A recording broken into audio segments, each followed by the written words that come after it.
हाँ जी, तो हमने शट डाउन पॉइंट तक कंप्लीट कर लिया था, बट शट डाउन पॉइंट वाले पार्ट में हमारी आवाज थोड़ी सी, माइक की बैटरीज खत्म हो गई थी, इसलिए वो शट डाउन पॉइंट वाला पार्ट मैं आज क्लास में फिर से रिपीट करवा रही हूँ। तो सब हेडिंग डालो शट डाउन पॉइंट। तुम लोगों ने फिर शेप सिलेक्ट कर रखी है।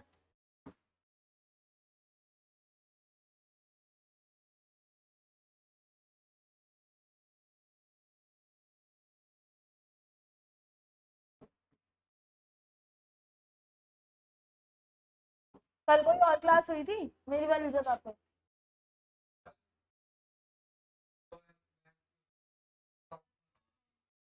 अच्छा परसों, सॉरी, सिर्फ लॉक की हुई थी। अच्छा, शट डाउन पॉइंट हमने बात की थी, क्या होता है भाई बताओ? बिजनेस को बंद होना होता है। शट डाउन पॉइंट वो वाला पॉइंट होता है जहाँ पे हम ये सोच रहे होते हैं कि क्या हमें बिजनेस को बंद कर देना चाहिए या नहीं कर देना चाहिए। क्लियर होती है बात? अच्छा, यहाँ पे मैंने एक एग्जांपल दिया था, कौन फ्रेम करेगा वो एग्जांपल तुम दोनों में से? मैंने एक एग्जांपल दिया था शट डाउन पॉइंट के पार्ट पे, दिया तो था। क्या एग्जांपल था? हाँ बताओ, यूनिट्स बताओ। अच्छा, मैंने क्या क्या लिखवाई थी? Price 10, AVC 5, FC 6। बस अब एसी बताओ दिशा, याशिका कितना आएगा? 11 आएगा। 5 + 6। अब मुझे ये बताओ कि ये मेरा प्राइस है और ये मेरा एसी है, क्या मुझे बिजनेस बंद कर देना चाहिए? हाँ, बट आंसर इज नो। बड़ा बड़ा नो लिखना है मेरे रजिस्टर में। और ऐसा क्यों होता है? क्योंकि जब भी हम शट डाउन पॉइंट को स्टडी कर रहे होते हैं ना, तो हमें कंसिडरेशन में एसी नहीं देखना होता, हमें कंसिडरेशन में क्या देखना होता है? एबीसी देखना होता है। क्लियर है बात? यानी कि जब भी हमारा प्राइस इक्वल टू किसके होगा? एबीसी के, या फिर प्राइस हमारा क्या होगा? बताओ भाई, बड़ा होगा एबीसी से, तो इन दो केस में क्या होगा? शट डाउन पॉइंट हो जाएगा। हाँ सॉरी, प्राइस छोटा होगा। ठीक है, तो इन दो केसेस में क्या होगा? हमारा शट डाउन पॉइंट हो जाएगा। यानी कि अगर मैं बोलूं कि मेरी एबीसी जो है वो इस केस में 11 है, तो क्या बिजनेस बंद करना है? हाँ करना है। मैं बोलूं कि अगर मेरी एबीसी क्या है? 10 है, तो क्या मुझे बिजनेस बंद करना है? करना है। क्लियर हो गई बात? लिख लो अब इसको। ये तो था मेरा शॉर्ट रन का कॉन्सेप्ट। लेकिन एक चीज और, क्या पेपर में तुमसे ये फॉर्मूला पूछेगा? क्या बताया था भाई मैंने? ये वाली चेयर पहले तो उठ के साइड करो, कोई मैं पोडियम इधर करूंगी। क्या लगता है पेपर में क्या इतना सिंपल बोल देगा वो याशिका? नहीं बोलेगा। पेपर में पता है वो क्या करता है? वो इनको, जैसे ये पी है, यहाँ पे इंटू क्यू करो, क्या आएगा? प्राइस इंटू क्वांटिटी क्या होता है बताओ? टोटल एक्सपेंडिचर, या फिर हम बोलते हैं टोटल रेवेन्यू। याद है? यानी कि ये तो बनता है मेरा क्या? Total revenue. और एबीसी इंटू क्यू क्या बनता है? कॉस्ट के चैप्टर में स्टडी किया है हमने, टीवीसी। यानी कि तुम्हें पेपर में टीवीसी के अकॉर्डिंग पूछेगा कि शटडाउन पॉइंट क्या होता है। क्लियर हो गई बात? तुम्हें टीवीसी देगा, तुम्हें टोटल रेवेन्यू दे देगा, फिर बोलेगा कि शटडाउन पॉइंट कौन से केस में है। तो कोई इतना बड़ा तोप की बात नहीं है। सब तुम्हें क्या करना है? क्वांटिटीज दे रखी है, या तो तुम ये फॉर्मूला स्टडी कर लो या फिर तुम ये फॉर्मूला स्टडी कर लो, बात एक ही है। क्लियर है? वंश तुम तो थे इस वाली क्लास में, आदर्श नहीं था। आवाज भी गई हुई थी, है ना? देखी थी क्लास, नहीं देखी थी? नहीं देखी? हाँ मतलब देख ली थी स्टार्टिंग, तुम तो आए नहीं थे उस दिन।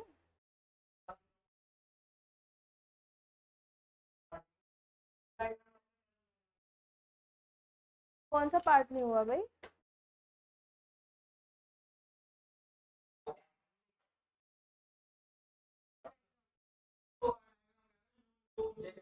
अच्छा अच्छा, रिकॉर्डिंग हम, मैं माइक लगाना भूल गई थी, ये हुआ था। लेकिन समझ तो आ गया होगा, रिकॉर्डिंग में मैंने बहुत डीप एक्सप्लेनेशन दिया था, फिर से जो दिया था तो हो गया ना? हाँ ठीक है।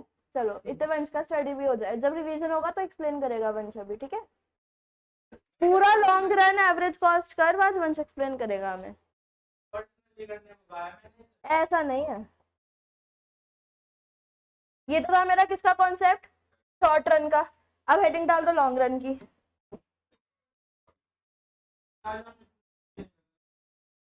तब भी तुम लेट आए हो। ओ हो, लॉन्ग रन का कॉन्सेप्ट। अच्छा, लॉन्ग रन में कौन सी कॉस्ट होती है? सिर्फ एवरेज कॉस्ट होती है, एलएसी होती है। और एलएसी में एल का मतलब क्या है, लॉन्ग रन। यानी कि कौन सी कॉस्ट बनती है, सिर्फ एसी बनती है। यानी कि यहाँ पे हमारा प्राइस किसके बराबर, सॉरी हाँ, हमारा प्राइस किसके बराबर रहना चाहिए, एसी के बराबर रहना चाहिए, जो कि लॉन्ग टर्म वाला एसी है। क्लियर हो गई बात। और यहाँ पे भी अगर मैं क्यू क्यू से मल्टीप्लाई कर दूं तो total revenue is equal to TC, ये दूसरा फॉर्मूला बनता है। क्लियर है। आगे वाले कॉन्सेप्ट अब तो सबको शुरू करना है नया। चलो तो नया पेज खोल लो। ये समझ में आ गया पेपर में कैसे क्वेश्चन पूछेगा इस कॉन्सेप्ट में से। वेरी इंपॉर्टेंट पार्ट, एक क्वेश्चन आता ही आता है, आता ही आता है इन द सेंस कि अटेम्प्ट छोड़ छोड़ के आता है, बट आता है। क्लियर है। अब मुझे लास्ट वाले अटेम्प्ट में नहीं पता कि क्वेश्चन आया या नहीं आया, बट स्टिल इसमें आपको उसमें भी मिलेंगे क्वेश्चंस, मैथ में भी मिलेंगे ये वाले कॉन्सेप्ट के क्वेश्चंस। और मैंने क्या बोला, ये वाला पूछेगा नहीं, क्या पूछेगा, ये वाला। इसमें क्या पूछेगा, ये वाला। और हम टोटल रेवेन्यू या टोटल कॉस्ट देख के हमारा दिमाग घूम जाएगा। क्यों? क्योंकि कॉन्सेप्ट एवरेज कॉस्ट से बनता है। क्लियर है बात। दोनों ही केस में कॉन्सेप्ट किससे बन रहा है, एबीसी से या फिर एवरेज कॉस्ट से। लेकिन जब हमें पेपर में टीसी देता है या टीवीसी देता है ना, तो दिमाग घूम जाता है कि ये क्या दे दिया। लेकिन एक्चुअल में क्या हो रहा है, सिर्फ क्यू क्यू से मल्टीप्लाई तो हो रहा है दोनों साइड, और दोनों साइड मल्टीप्लाई करूं या फिर उसको डिवाइड कर, इक्वली आना है, कट पीट के वो इक्वली आना होता है। क्लियर है या नहीं है, हाँ या ना। तो यानी कि क्या बनता है मेरा। और तुमसे ऐसे भी पूछ सकता है कि मतलब कि तुम्हारी एवरेज कॉस्ट क्या होगी, तुम्हारा प्राइस क्या होगा, तो तुम्हें क्वांटिटी दे रखी होगी उस केस में। क्लियर है, सबको क्लियर है, ये कॉन्सेप्ट क्लियर है या नहीं है। चलू मैं आगे अब। चलो तो नेक्स्ट टॉपिक डालो, इकोनॉमीज ऑफ स्केल। क्या होती है भाई, इकोनॉमीज का मतलब क्या होता है, अलग अलग इकोनॉमीज। नया कॉन्सेप्ट है, और ज्यादा बड़ा भी नहीं है, ज्यादा छोटा भी नहीं है, बट हाँ नए पेज से स्टार्ट कर लो, या कर लो वहां से भी, नीचे से कोई दिक्कत नहीं है। हाँ भाई, क्या होती है इकोनॉमीज ऑफ स्केल, कुछ तो याद आ रहा होगा, 12th वाले तो आईसीएसई वाले पढ़ा है, ये तो पढ़ाते हैं, 11th में भी पढ़ाते हैं, तो सही याद दिलाओ। इकोनॉमीज क्या होते हैं, हमने अच्छा वर्ड सुना होगा, इकोनॉमीज और डिस इकोनॉमीज ऑफ स्केल सुना तो होगा, क्योंकि कॉस्ट के चैप्टर में तो ये पढ़ाते ही पढ़ाते हैं 11th में। निहाल ने नहीं सुना होगा ऑब्वियसली, बट बाकी सब ने सुना होगा कि इकोनॉमीज क्या होती है और डिस इकोनॉमीज क्या होती है। तुम उसको ना इस चीज में वो नहीं कर सकते, उस बेचारे ने पढ़ी नहीं 11th 12th की को, तुम लोग पढ़ के भी निकम्मों की तरह बैठे हो। इको ही नहीं थी, ये था, और अगर मैंने दिखा दिया बुक खोल के फिर 11th में था ये, और तुम लोग क्यों तो 12th में होगा ये कॉस्ट के चैप्टर में। मतलब ये चीज ठीक है, जो था वो कट गया होगा, है ना। थोड़ा तो बता रहे थे, मैं तो बता ही देता। अपनी तारीफ खुद ही कर रहे हो, इतना कॉन्फिडेंस मुझे भी चाहिए लाइफ में। नहीं आ रहा ना, ये तो कमी हो रही है मेरे साथ। अच्छा, इकोनॉमी से वर्ड क्लियर होता है हमारा एडवांटेजेस। क्लियर है, यानी कि एडवांटेजेस क्या हो सकते हैं हमारे लार्ज स्केल पे प्रोडक्शन करने की। अच्छा, तुम लोग के अकॉर्डिंग अगर मैं कहीं स्मॉल स्केल पे प्रोडक्शन कर रही हूँ, स्मॉल स्केल पे प्रोडक्शन यानी कि मेरी एक छोटी फैक्ट्री है, मैं घर से माल बना के घर से ही अपना होलसेलर्स को बेच रही हूँ। और लार्ज स्केल प्रोडक्शन क्या हो गई कि मैंने इतना प्लांट खरीद रखा है, प्रॉपर लैंड है मेरे पास, हजारों लेबर काम कर रही है, मेरे पास कैपिटल अंधी है, यानी कि मैं अंधा पैसा लगा सकती हूँ बिजनेस में, और फिर मैं प्रोडक्शन कर रही हूँ। वो क्या होती है, मेरी लार्ज स्केल प्रोडक्शन होती है। लार्ज स्केल प्रोडक्शन का एक एग्जाम्पल दे दो, एग्जाम्पल दे दो लार्ज स्केल प्रोडक्शन का। एप्पल, टाटा मोटर्स, ये सारे हो गए हमारे। हाँ, बिग बिग फोर्स क्या एक प्रोडक्शन कर रहे हैं, तो वो प्रोडक्शन थोड़ी कर रहे हैं।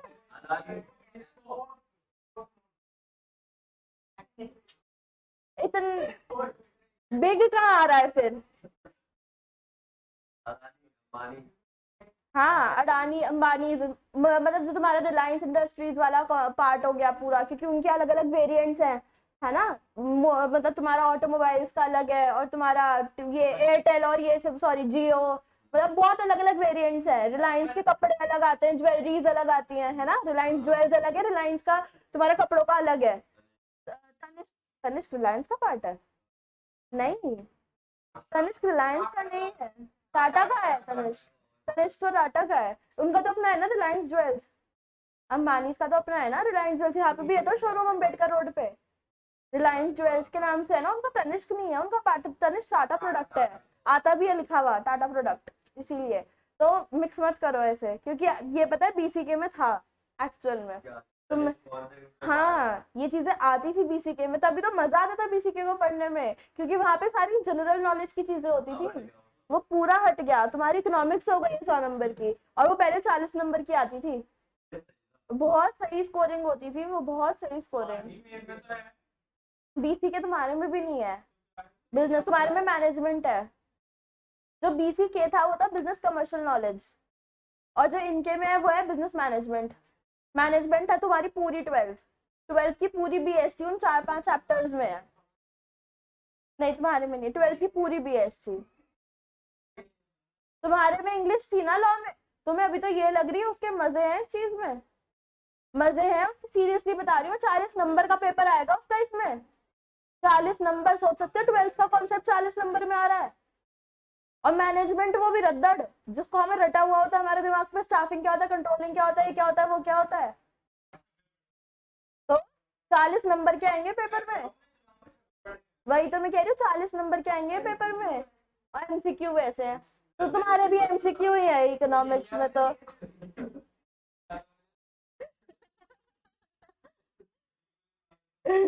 लेकिन बीसी के और तुम्हारी लॉ में तो बहुत बेनिफिट था, इंग्लिश का बहुत बेनिफिट था। क्यों? क्योंकि उसमें पता है लेटर लिखने के लिए आता था, ऐसे लिखने के लिए आता था, तुम्हारे डायरेक्ट इनडायरेक्ट स्पीच आते थे, एक्टिव एंड पैसिव वॉइस आता था, फिल इन द, हाँ सीए फाउंडेशन में, लॉ में, और क्या।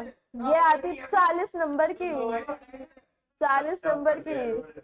हाँ क्योंकि बहुत बच्चे देने लग गए थे यार फाउंडेशन ना, बहुत नेक्स्ट लेवल की फ्रीक्वेंसी आ गई थी फाउंडेशन की, मतलब इतना में। और इन लोगों के पास तो परसेंटेज के मैटर पे बात होती है कि परसेंटेज के अकॉर्डिंग रिजल्ट क्लियर करवाना होता है। अब वो परसेंटेज इनका बहुत कम बैठ रहा था, और वो परसेंटेज के बच्चे इतने ज्यादा, तो परसेंटेज वो मतलब जो पास्ट स्टूडेंट्स थे वो बढ़ते जा रहे थे इनके। क्यों दिक्कत नहीं है, तुम्हारा ही स्कोप कम होगा आगे जाके। अगर तुम आज की डेट में सीए का स्कोप देखो ना, हाँ अगर तुम आज की डेट का सीए का स्कोप देखो, number of CEOs in the world आज की डेट में देखो, और आज से 10 साल पहले देखो, बहुत ज्यादा है, बहुत ज्यादा। 9-10 अजी घंटा, डेढ़ भी नहीं होता फाइनल का रिजल्ट। फाउंडेशन का तो जाता है नहीं 20, अब जाने लग गया है, पहले तो वो नहीं जाता था, हमारे टाइम पे तो 14-13 भी गया। एवरेज सीए का जैसे कह सकते हैं हम 6, हाँ अराउंड 6 या 5, 6। लेकिन अलग अलग लेवल्स का ही देखा जाता है रिजल्ट जो होता है, क्योंकि फाइनल का तो 1.5-2% ही रहता है, फाइनल का उससे ज्यादा होता ही नहीं। बल्कि जो अभी जनवरी अटेम्प्ट था जिसमें कन्हैया भैया का भी निकला इंटरमीडिएट, वो वाला जो अटेम्प्ट था फाइनल का, वो सबसे अभी तक का मतलब पास्ट जितने भी ईयर से सीए चलती आ रही है, वो हाईएस्ट रिजल्ट गया है अभी तक, मतलब हाईएस्ट परसेंटेज ऑफ बच्चे सीए बने, जो भी जनवरी में रिजल्ट आया था। हाँ वो मतलब उसमें नंबर ऑफ सीएस जो निकले हैं वो अराउंड 27,000 कुछ निकले थे। हाँ जबकि ऐसा कभी होता नहीं है, मतलब जो सीए बन गए फाइनलिस्ट वो वाले थे। और इंटरमीडिएट का भी रिजल्ट बहुत अच्छा आया था जनवरी में जो आया था। बट वो बात अलग है कि बच्चे, बहुत बच्चे थे जिनका नहीं निकला था ऑब्वियसली, क्योंकि इन लोगों का परसेंटेज रेशियो सेट होता है कि इतने बच्चे निकालने हैं, उसके बाद तो जितने बच्चे का पास होंगे तो फेल करने पड़ते हैं। अभी तो पेपर खत्म हुआ है 20 तारीख को, 24 तारीख को, जून एंड या जुलाई फर्स्ट वीक में आ जाएगा। हाँ नहीं करेंगे, और तुम उनसे आर्ग्यूमेंट कर ही नहीं सकते। अब मेरा एक दोस्त था लाइब्रेरी में, वो उसका टैक्स का पेपर बहुत अच्छा गया था जनवरी में, जब पेपर हुए थे उसका टैक्स का बहुत अच्छा पेपर गया था। और उसने ना रिवैल्यूएशन के लिए अप्लाई किया था कि मैं रिवैल्यूएशन करवाऊंगा, क्योंकि मैं तो कॉन्फिडेंट, क्योंकि उसके एग्जैक्ट 39 मार्क्स थे यार टैक्स में, मतलब 1 मार्क्स और वो पास हो जाता बेचारा। ये वाली चीज थी, और उसका एग्रीगेट बना हुआ था, तो उसने रिवैल्यूएशन के लिए भी डाला। एक तो पता है रिजल्ट आने के बाद तुम रिवैल्यूएशन के लिए डाल रहे हो, जब रिजल्ट आता है रिजल्ट के बाद नेक्स्ट अटेम्प्ट जो है, 3 महीने का हो गया ना सिनारियो, तो रिजल्ट के बाद जो नेक्स्ट अटेम्प्ट में टाइम मिलता है वो सिर्फ 1.5 से 2 महीने मिलते हैं। मतलब जब मेरा रिजल्ट आया था, मेरा फेब्रुअरी मिड में आया था, जनवरी वाला, और मई में पेपर थे, तो मेरे को कितना मिला, मार्च और अप्रैल ही तो पूरा मिला, बाकी वो तो 15 दिन तो प्रिपरेशन, मतलब यही सोचने में लग जाता है कहाँ से क्या करूँ क्या नहीं करूँ, समझ ही नहीं आ रहा होता। और तुम रिजल्ट से पहले मैंने ग्रुप 2 का पढ़ना स्टार्ट कर दिया था, ये चीज हुई थी। और अब भी यही हो रहा है कि मैं ग्रुप 2 का मैंने स्टार्ट कर दिया है, काफी अच्छा अमाउंट ऑफ सिलेबस मेरा खिंच भी चुका है ग्रुप 2 का। बट अगर वही है कि रिजल्ट देख के अगर नेगेटिव आया तो फिर वही ग्रुप 1 को उठाओ, और ग्रुप 2 का ये 1.5 महीना वेस्ट। और तो रिजल्ट और लेट होगा, क्यों? क्योंकि ये वाले पेपर पोस्टपोन्ड हुए थे ना, 10 दिन पूरे पोस्टपोन्ड हुए थे, तो रिजल्ट इस वजह से और लेट होगा। अब ये वाली चीज है। तो मतलब ये हुआ था, रिवैल्यूएशन के लिए उसने अप्लाई किया और उसका पेपर से 20 दिन पहले आया था कि नेगेटिव। क्या करे वो बेचारा, ये चीज होती है। इसलिए सबसे बेस्ट होता है कि एग्जामिशन लाने की प्रिपरेशन करो। इंटरमीडिएट में पता है एग्जामिशन क्या होती है? तुम लोगों को नहीं पता एग्जामिशन क्या होती है? फाउंडेशन में नहीं होता ये, इंटरमीडिएट और फाइनल में होता है कि अगर तुम्हारे किसी भी एक सब्जेक्ट में 60+ मार्क्स आ गए तो तुम उसे नेक्स्ट 4 या 5 अटेम्प्ट्स तक दे, मतलब तुम्हारी चॉइस है कि तुम्हें देना या नहीं देना उस पेपर को। मतलब फॉर एग्जाम्पल मैंने अटेम्प्ट दिया, क्लियर, मेरे एडवांस अकाउंट्स में 60+ मार्क्स आ गए, बट ओवरऑल में फेल हूँ, ठीक है, तो मुझे वो एडवांस अकाउंट्स का पेपर अब अपने 5 अटेम्प्ट तक देना नहीं है। एग्रीगेट बनाने के काम, तभी तो उसमें एग्जामिशन इजीली आ जाती है बच्चों की।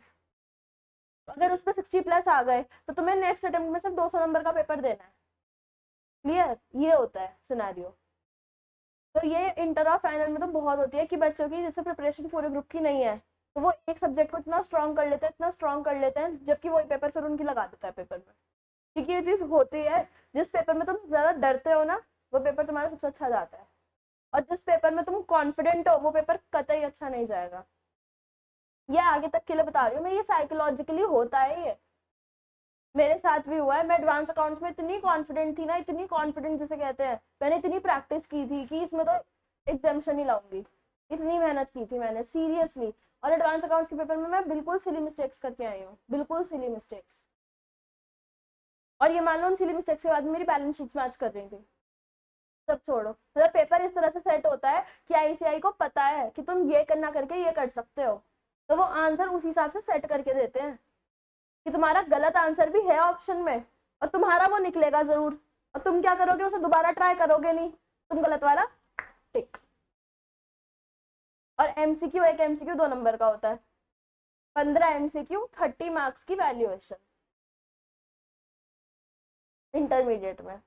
सीएमए में नहीं होते शायद एमसीक्यूज, इंटर में आके सीएमए में सिर्फ रिटन पेपर होता है 100 मार्क्स का शायद से, बाकी मुझे श्योरिटी नहीं है। बट तुम्हारा foundation is much easier, much easier, ये होता है, तो वो तुम्हारे ऊपर है। इनका रिजल्ट आ जाएगा अराउंड अक्टूबर एंड में या नवंबर फर्स्ट वीक तक। और कई बार होता है कि आईसीआई कुर्बान कर देती है तो जल्दी दे देती है, क्योंकि मेरे जो जनवरी में जब मेरा फाउंडेशन निकला था, तो जनवरी के मिड में एग्जाम्स खत्म हुए थे, और रिजल्ट फेब के फर्स्ट वीक में आ गया था। जब तो ये हुआ था कि मुझे बहुत अच्छे से याद है कि जो रिजल्ट आया था वो 7 या 8 फरवरी को आया था, और एग्जाम्स खत्म हुए थे 15th को, 15 जनवरी को, नहीं नहीं नहीं 6 जनवरी को खत्म हुए थे, क्योंकि न्यू ईयर भी बीच में पड़ा था। 31 को पेपर था, न्यू ईयर की छुट्टी थी, 2 को पेपर था, 4 को पेपर था, 6 को पेपर था। हाँ 1 महीना ही लग गया। सीएमए का तो जल्दी आ जाता है, सीएमए का तो बहुत जल्दी आ जाता है। तुम्हारा तो एमसीक्यू बेस्ड होता है ना, तो उन्हें क्या करना है, सिर्फ ओएमआर ही तो वैल्यूएट करनी है, रिटन एग्जाम्स तो वैल्यूएट ही नहीं करने ना, कंप्यूटर ही करता है। जैसे हम तो यहाँ टिक टिक टिक टिक करते हैं, वो नहीं होता, वहां पे इतना टाइम रखा है उनके पास कि इतने हजारों बच्चों का टिक टिक टिक टिक करेंगे, वो 1000 टीचर लाने पड़ेंगे एक साथ आंसर बोलने के लिए। वो ओएमआर वैल्यूएशन, तुम्हारा जो रिटन पेपर होता है ना वो भी ऑनलाइन इवैल्यूएट होता है। तुम्हारा पेपर स्कैन होता है, वो जाता है आगे पीडीएफ फॉर्म में, और वो पीडीएफ फॉर्म में, जैसे तुम कैसे बताओ यार, वो बकायदा ऐसे डिजिटल फॉर्म में टिक करके देते हैं वो पेपर। गए तुम अगर तुम्हारी वो फोटो, तभी तो कहते हैं कि ब्लैक पेन यूज करो, ब्लू पेन कभी कभार ना फोटोज में जब तुम पीडीएफ स्कैन करते हो तो वो थोड़ा थोड़ा इनविजिबल हो जाता है, ब्लू इंक जो होती है, ब्लैक इंक नहीं होती, कभी भी नहीं होती, जाओ, ब्लैक इंक कभी भी इनविजिबल नहीं होती, तभी वो बोलते हैं ब्लैक इंक से लिखो। क्यों? क्योंकि वो स्कैन होता है पेपर, तुम खुद देखो, तुम पीडीएफ को स्कैन करते हो, तुम एक फिल्टर तो लगाते हो ना ताकि वो पीडीएफ लगे, ओरिजिनल तो तुम नहीं भेजते हो ताकि वो बिल्कुल क्लियर हो जाए, तो इसीलिए तो लिखना होता है ब्लैक पेन से, और बच्चे होते हैं तब भी ब्लू पेन से लिख के आ रहे होते हैं पेपर। कर लो, तुम क्या करोगे? अगर तुम्हारा एक वर्ड गायब हुआ तो तुम्हारे नंबर ही तोड़ेंगे, और क्या होगा, आईसीआई अपने मजे लेगा। लिखो एडवांटेजेस ऑफ, क्या बताया था, बोलो, ऑफ लार्ज स्केल प्रोडक्शन, क्या हो सकती है भाई? कॉस्ट कम आएगी, कॉस्ट कम आएगी, और बताओ,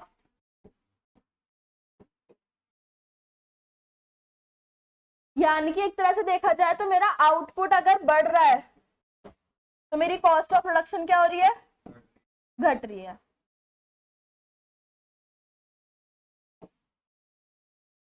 क्लियर है? इसको बोलते हैं कि हमारी इकोनॉमीज हो रही हैं, वेयर एज जिस इकोनॉमीज क्या होंगी, आउटपुट तो बढ़ रहा है बट कॉस्ट भी बोल ही नहीं रहे, बढ़ रही है, यानी कि डिस इकोनॉमीज क्या होगा, एग्जैक्ट उल्टा होगा। देखो मैं पूरा इकोनॉमीज लिखवाऊंगी तुम्हें, एग्जैक्ट जो भी चीजें मैं इकोनॉमीज में लिखवाऊंगी उसकी उल्टी डिस इकोनॉमीज हो जाएंगी। क्लियर है? वो भी हम डिस्कस करेंगे बट हम लिखेंगे नहीं। क्लियर है? समझ में आ जाएगा ना फिर तो कॉन्सेप्ट, हाँ या ना? यानी कि अब मैं बोलूं कि मेरा आउटपुट जो है वो कहीं ना कहीं मैं बोलूं कि 100 यूनिट था और अब वो बढ़ के 120 यूनिट हो गया, तो मेरी कॉस्ट कितनी रहनी चाहिए, 100 थी तो 100 ही रहेगी या फिर 90 हो जाएगी। क्लियर है? 100 भी रह सकती है क्योंकि कॉस्ट ऑफ प्रोडक्शन तो एट द एंड घट ही रही है ना, यूनिट्स बढ़ने पे कॉस्ट ऑफ प्रोडक्शन तो घट ही रही है, हाँ या ना? क्योंकि मैं पर यूनिट कॉस्ट निकालूंगी तो कम ही होगी ना कॉस्ट, तो यानी कि जो मेरा आउटपुट बढ़ेगा तो मेरी कॉस्ट ऑफ प्रोडक्शन क्या करेगी, लो हो जाएगी। अब मुझे एक चीज और बताना, मैंने एक चीज बताई थी कि अगर मेरा इंक्रीजिंग रिटर्न टू फैक्टर या इंक्रीजिंग रिटर्न टू स्केल होगा तो मेरी कॉस्ट क्या होगी, गिरेगी। यानी कि एक तरह से देखा जाए तो सिनेरियो क्या बन रहा है, ये वाला, यानी कि जब भी इंक्रीजिंग रिटर्न्स टू फैक्टर या फिर इंक्रीजिंग रिटर्न्स टू स्केल होगा तो मेरा क्या फैक्टर बनेगा, कॉस्ट ऑफ प्रोडक्शन कम होगी, यानी कि इकोनॉमीज ऑफ स्केल का कॉन्सेप्ट आ जाएगा। क्लियर है, हाँ या ना? यानी कि अगर मैं लॉन्ग स्केल पे प्रोडक्शन कर रही हूँ तो मेरी एडवांटेजेस ही दिखेंगी, मुझे कोई भी डिसएडवांटेज नहीं दिखने वाली। लिख लो। और क्योंकि हम यहाँ पे किसकी बात कर रहे हैं, लार्ज स्केल की, यानी कि एक तरह से क्या हो गया, लॉन्ग रन हो गया, हाँ या ना? यानी कि क्या हम यहाँ पे रिटर्न्स टू फैक्टर देखेंगे, काट दो,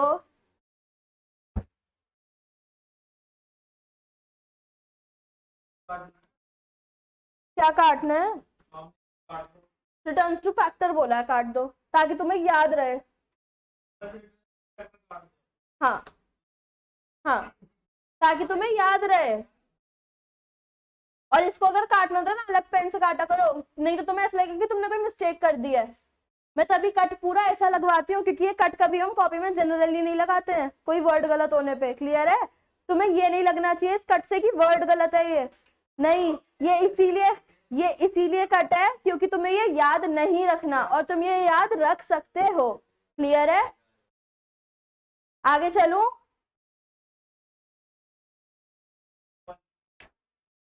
लिखना है ये।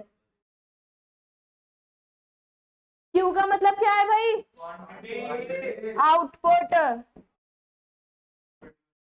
हाँ उसको आउटपुट ही बोलते हैं।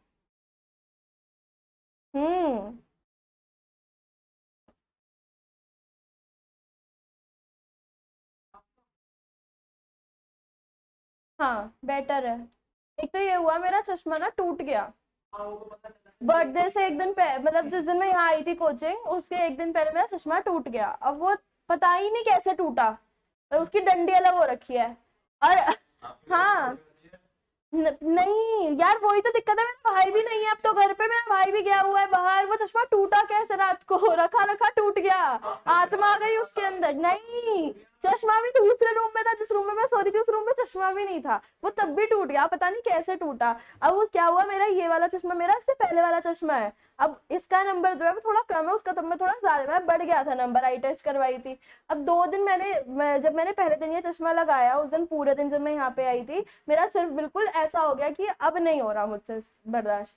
क्योंकि पहले दिन तो जब चश्मा आप नया लगाते हो तो अडेप्ट करने में थोड़ा हार्ड लगता है, थोड़ा सा हार्ड लगता है, तुम्हें दूर पास ऐसा तो बहुत अजीब सा लगता है तुम्हें, ठीक है। अब वही चीज मेरे साथ हुई कि एक दिन तो पूरा ऐसे ही गया, फिर अगले दिन रात को मेरे को इतनी तेज सिर में दर्द हो गया, मुझे पता था कि अगर मैं सुबह भी गई ना तो वो दर्द और बढ़ जाएगा, तुम लोग के ऊपर और झल्लाती मैं जबरदस्ती, ये होता। मैंने बोला इसलिए मैं छुट्टी कर देती हूँ, ये हुआ फिर, इसलिए कल फिर मैंने क्लास नहीं ली, क्योंकि सिर में एक्सेस में बहुत दर्द था। अब ये हो रहा है कि थोड़ा थोड़ा ये अडेप्ट हो गया है आंखों पे। अब कल क्या हुआ, कल मैं स्कूटी से गई नहीं लाइब्रेरी, तो मैं ठीक भी नहीं करवा पाई उसे, ये हुआ। अब आज भी मुझे मार्केट जाना है, आज दिल्ली जाना है मेरे को, मम्मी कह रही थी क्या चांदनी चौक का सारा काम खत्म करके आते हैं, तो वो वाली चीज है। अब आज भी मुझे पूरे दिन यही चश्मा लगाना, ऊपर से ये टेढ़ा है। अब मेरे को ना बहुत इरिटेशन हो रही है इस टाइम चश्मे को देख देख के, मैं घर पे तो चश्मा लगा भी नहीं रही, क्योंकि मुझे बस हो गया है, डन हो गया है मेरा चश्मे से मामला अब। और वो फ्रेम भी टूटा ऐसे है कि वो शायद जुड़े भी ना वापस, उसकी डंडी जो है। और वो मुझे इतना दुख रहा है ना, क्योंकि वो मैंने जनवरी में अपना इतना मन से चश्मा बनवाया था, वो वाला कि एक होता है ना कि 3rd क्लास से चश्मा लगा हुआ है, बट आज तक ना चश्मा अपनी मर्जी से नहीं बनवाया था, वो अपनी मर्जी का फ्रेम था मेरा, कि मुझे मतलब मेरे फेस पे भी सूट कर रहा था। और वो जैसे फैमिली फंक्शंस में भी जाता तो ऐसा लगता है ना कि चश्मा नहीं लगाना होता, लेकिन मैं वो चश्मा फैमिली फंक्शंस में भी लगा के जा रही थी, क्योंकि मुझे इतना अच्छा लग रहा था वो फेस पे। अब वो ऐसी तैसी हो गई है बिल्कुल, अब वो सेम फ्रेम मिलने का भी नहीं है। नहीं, लेंस कार्ड से लिया था, वो सेम फ्रेम नहीं मिलने का, सेम कहाँ मिलता है यार, डिट्टो नहीं मिलेगा। और वो काफी बड़ा है, मतलब मेरे फेस पे बड़ा ही सूट करता है, ये छोटा अच्छा लग रहा है, अच्छी वो बड़ा है यार काफी, इसीलिए मेरे को मेन दिक्कत तो ये हो रही है ना कि वो सेम फ्रेम नहीं मिलेगा मुझे, क्योंकि पूरा ट्रांसपेरेंट है, इसीलिए नहीं दिख रहा वो चश्मा था ही इतना प्यारा मेरा ब्लैक वाला, और सबकी नजर ही लगी है उस चश्मे पे, सीरियसली बता रही हूँ मैं, नहीं तुम लोगों की नहीं। अभी पता है परसों तरसों भी रिश्तेदार आए थे घर पे, तेरा चश्मा तो बड़ा प्यारा लग रहा है, मैंने कहा थैंक यू आंटी। अब ऐसी तैसी मरा गया चश्मा मेरा, बहुत गुस्सा आता है ऐसे लोगों पे जो बोल के जाते हैं ना और नजर लगा के जाते हैं, भाई बहुत गंदा गुस्सा आता है। अच्छा तुम्हें क्या करना है तुम्हारे में, हाँ क्या बोलो, बिल्ली वाला नहीं है वो तो यार, स्क्वायर, तुमने देखा नहीं लगा के आती थी रेक्टेंगल में, कितना प्यारा चश्मा है वो तो यार, ब्लैक एक ही लगा के आ रही हूँ तुम्हें पढ़ाने के लिए तो यार। पता जब मैं तग्गा के लिए आई थी तब मैंने यही लगाया हुआ था, और तग्गा के बाद से, बल्कि तग्गा के टाइम पे भी मेरा वही चश्मा था, ब्लैक वाला ही था। नहीं, क्योंकि ये वाला मैंने जनवरी में एग्जाम्स के बाद टेस्ट करवाई है अपनी आईज यार, तो तग्गा के टाइम पे भी मेरा दूसरा ही चश्मा था, ये वाला था ही नहीं, तो तुमने ये वाले में तो मुझे देखा ही नहीं होगा पहले कभी, तो बिल्ली वाला कहाँ से आ गया। ही वो तो मैंने कभी भी नहीं लगाया अपनी लाइफ में, कितने चालाक लगते हैं उसे लगा के, भोली शक्ल भी चालाक बन जाती है। हाँ बहुत गंदा लगता है मुझे वो। चलो आगे चलो, तुम लोगों के रजिस्टर्स में अब कितनी कितनी स्पेस बची है, पूरा पेज है, उसके में कम है ना, तुम्हारे में भी कम है, तो अगले पेज से और ऐसे 2 एरोज निकालने हैं, इसी के नीचे 2 एरोज निकालने हैं, तो तुम देख लो, या तो हेडिंग यहाँ डाल दो और कंटिन्यू नेक्स्ट पेज से कर लेना, क्लियर है, ऐसे करना है। तो यहाँ पे 2 एरो डालो, एक साइड लिखो इंटरनल और दूसरी साइड लिखो एक्सटर्नल, यानी कि इंटरनल एडवांटेजेस और एक्सटर्नल एडवांटेजेस, क्योंकि हम यहाँ पे किसकी बात कर रहे हैं, एडवांटेजेस की तो बात कर रहे हैं, सुनी नहीं रहे। अब बताओ इंटरनल एडवांटेजेस क्या हो सकती है,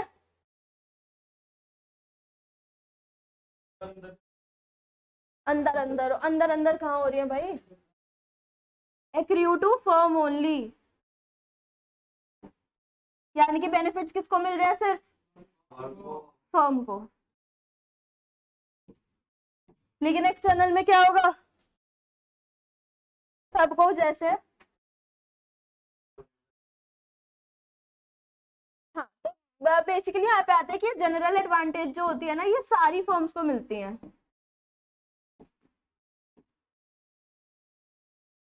ऑल फर्म्स है यहाँ पे, सोसाइटी नहीं है।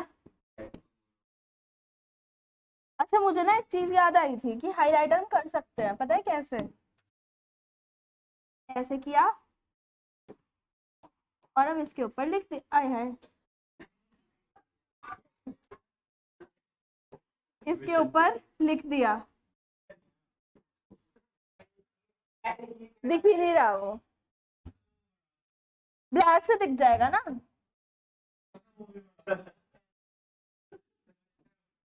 नहीं यार अच्छा लगेगा, रुक तो जाओ।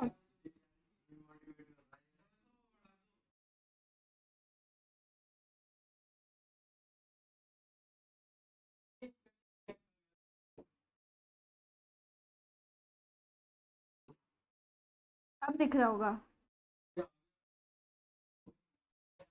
अरे बढ़िया, चलो इधर भी।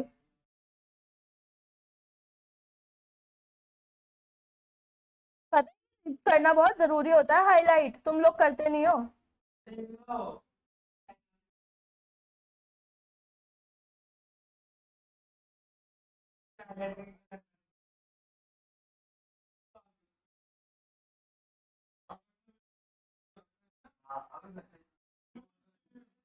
कहाँ?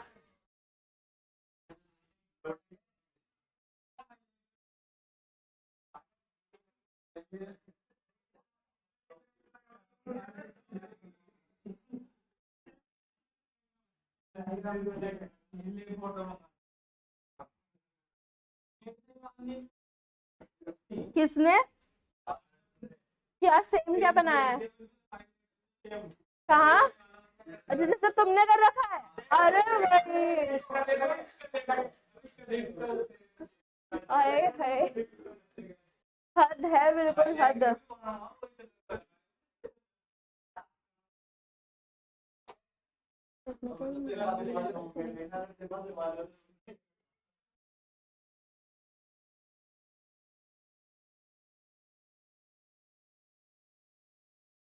दिख रहा है ना?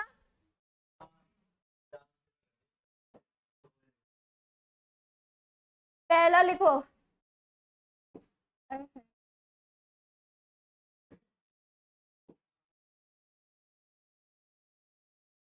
टेक्निकल लिखो, ये इंटरनल की चल रही है भाई। मैनेजेरियल,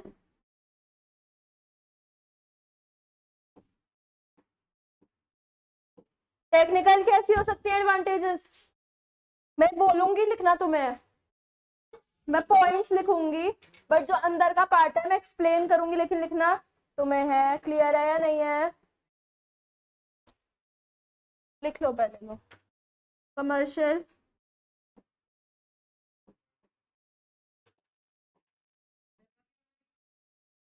हाँ एक एक लाइन छोड़ देना बस।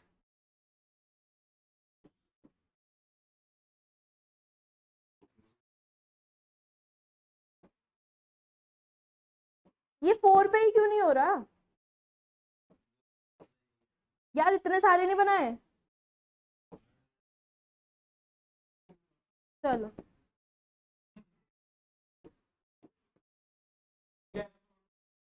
एक एक लाइन का बोला तो मतलब थोड़ा सा अपने अकॉर्डिंग छोड़ दो, इतना इतना गैप एक एक उंगली का। अच्छा टेक्निकल एडवांटेजेस कैसी हो सकती हैं भाई, जो सिर्फ हमें होंगी? हमारी मशीन अपडेट हो गई है, लेबर अपडेट हो गई है, स्किल्ड लेबर आ गई है। क्लियर है या नहीं है? तो उस केस में क्या होगा? लेबर पढ़ी लिखी है तो उस केस में क्या होगा? हमारी टेक्निकल एडवांटेजेस हो जाएंगी। लिख लो इसमें एग्जांपल में, मशीनरी या लेबर। क्लियर है? मैनेजेरियल यानी कि जो हमारी मैनेजमेंट से डील कर रही है। यूट्यूब में स्टूडेंट्स जो मैं पॉइंट बोल रही हूँ वो तुम लोगों को खुद लिखना है, यानी कि इन पॉइंट के अंदर एक एक लाइन छोड़ देना और टेक्निकल के आगे से डैश करके बस मशीनरी या लेबर, लेकिन हमारी मशीनरी हमारी लेबर। क्लियर है या नहीं है? वही अगर मैं बात करूं तो मैनेजरियल की यानी कि हमारी मैनेजमेंट, यानी कि इन पॉइंट्स में, इंटरनल के पॉइंट्स में जो भी है फर्दर पॉइंट्स है उनके अंदर तुम्हें क्या लिखना है? हमारे। जहां पे भी तुम्हें चीजें लिखनी है, जैसे तुम मैनेजमेंट लिखोगे, लेबर लिखोगे, मशीनरी लिखोगे, वहां पे तुम एक वर्ड ऐड कर देना हमारे।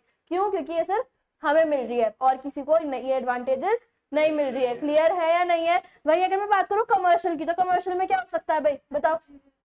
मैनेजमेंट, हमारी मैनेजमेंट अच्छी है। हाँ, कमर्शियल यानी कि कमर्शियल अच्छा हो। कमर्शियल क्या होता है? जैसे हमारे एडवर्टीजमेंट हो गया, सेलिंग कॉस्ट हो गई, यानी कि वो हमारी क्या कह सकते हैं, हमारी औरों से ज्यादा बेहतर है, यानी कि उससे हमारे प्रॉफिट ज्यादा हो रहा है, कम है। अगर तुम्हारी एडवर्टीजमेंट कॉस्ट कम होगी तो तुम अपने प्रोडक्ट में कॉस्ट को नहीं बढ़ा पाओगे, तुम्हारा प्राइस जो तुम्हारा प्रॉफिट है वो बढ़ जाएगा। यहाँ समझ में आ रहा है इतना पार्ट? तो बस ये कर लो, डील्स विद एडवर्टीजमेंट और सेलिंग कॉस्ट। हमारे बदले को डील्स विद लिख दो ना। फाइनेंशियल यानी कि एडवर्टीजमेंट और सेलिंग कॉस्ट। फाइनेंशियल जैसे फाइनेंस कॉस्ट। फाइनेंस कॉस्ट कौन सी होती है? इंटरेस्ट हो गया, डिविडेंड हो गया, ठीक है, ये सब तुम्हारा पार्ट क्या बनता है? रेंट नहीं, रेंट नहीं, इंटरेस्ट है। इंटरेस्ट कॉस्ट जो होती है, interest received, interest paid. Clear है? डिविडेंड रिसीव्ड, डिविडेंड पेड, वो सब तुम्हारी फाइनेंस कॉस्ट बनती है। तो deals with finance cost. Risk taking क्या हो सकती है? फॉर एग्जाम्पल तुम हो लक्स, क्लियर है? लक्स हो तुम लोग, ठीक है, मतलब तुम्हारी खुद की ब्रांड है लक्स। क्लियर है? लक्स पहले क्या बनाती थी? सिर्फ और सिर्फ सोप्स बनाती थी, लेकिन आज की डेट में अगर देखा जाए तो बॉडी वॉश भी आ रहे हैं। हाँ या ना? बॉडी वॉश भी आ रहे हैं, और कुछ कुछ कुछ कंट्रीज में इसके लोशंस भी आने स्टार्ट हो गए हैं रिसेंट में। शायद तो मुझे गलत सुना या है, बट मैंने देखे हैं, रील्स वगैरह पे ही देखा है, ठीक है। तो कुछ कुछ इसमें लोशंस आने स्टार्ट हो गए हैं। तो यानी कि रिस्क टेकिंग का मतलब हो गया कि तुम अपने बिजनेस को क्या कर रहे हो? डाइवर्सिफाई कर रहे हो। डाइवर्सिफाई का मतलब क्या होता है?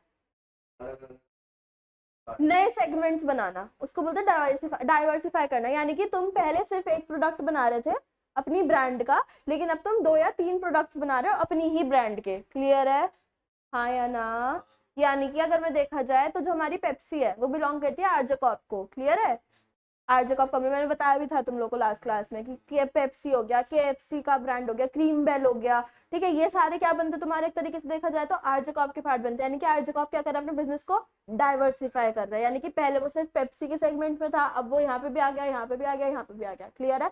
7 अप जो पहले आती थी, अब तो शायद बहुत कम आती है ना 7 अप जो होती है, वो भी आरजे कॉर्प का ही पार्ट है। जो तुम्हारी नींबू का एक आता था, मुझे नाम नहीं याद आ रहा, हाँ नींबूस, वो भी तुम्हारा आरजे कॉर्प का पार्ट है। जो व्हाइट कलर की होती थी और ग्रीन कलर का उस पे से रैपर होता था, है ना, वो भी तुम्हारा आरजे कॉर्प का ही पार्ट है।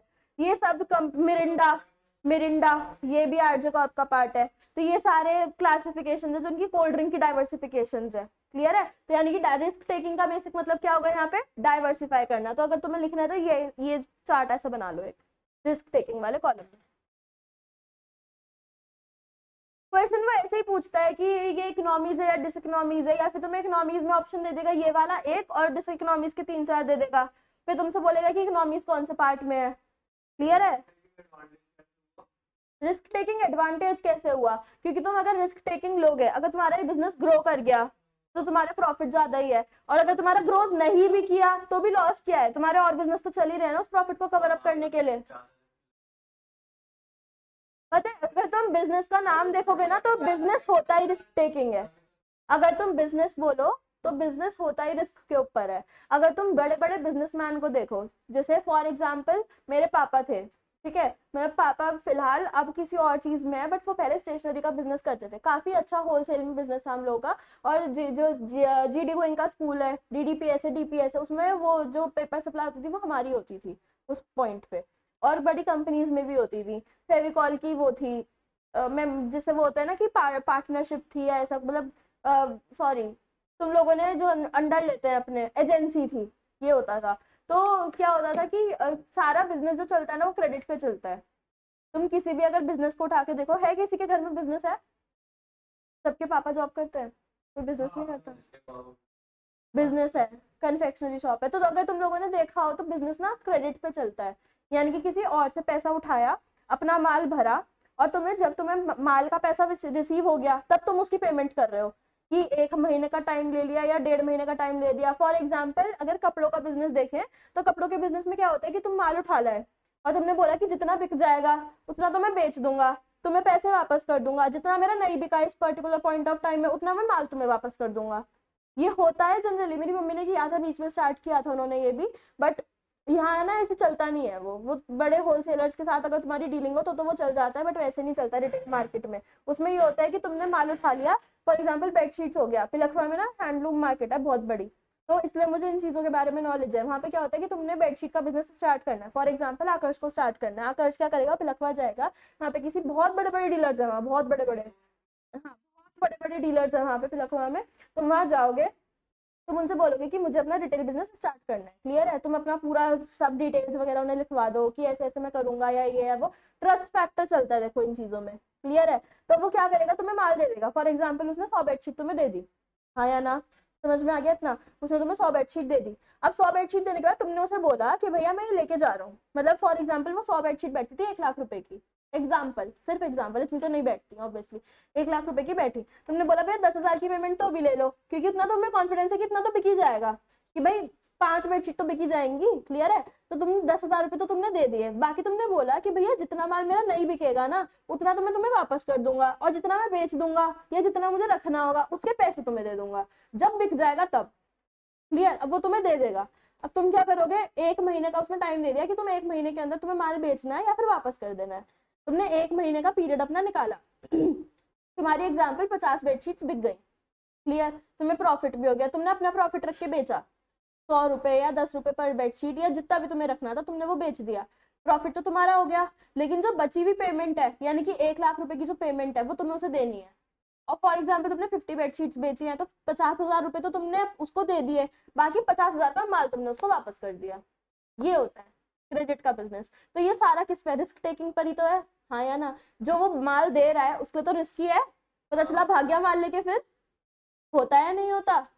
ये होता है तुम्हारा सिनेरियो जो बिजनेस का होता है। अगर तुम बिजनेस देखो तो चाहे छोटे से छोटा बिजनेसमैन हो, मेरे फ्रेंड्स भी हैं जो बिजनेस में लग गए हैं, वो भी ये कहते हैं कि सारा बिजनेस क्रेडिट पे चलता है, सारा A to Z जितना बिजनेस होता है, कोई अपनी लागत नहीं लगाता माल भरने में। स्पेशली दुकान में लगाएंगे जितनी लागत लगानी होगी, लेकिन माल भरने में कोई कभी अपनी लागत पूरी नहीं लगाता।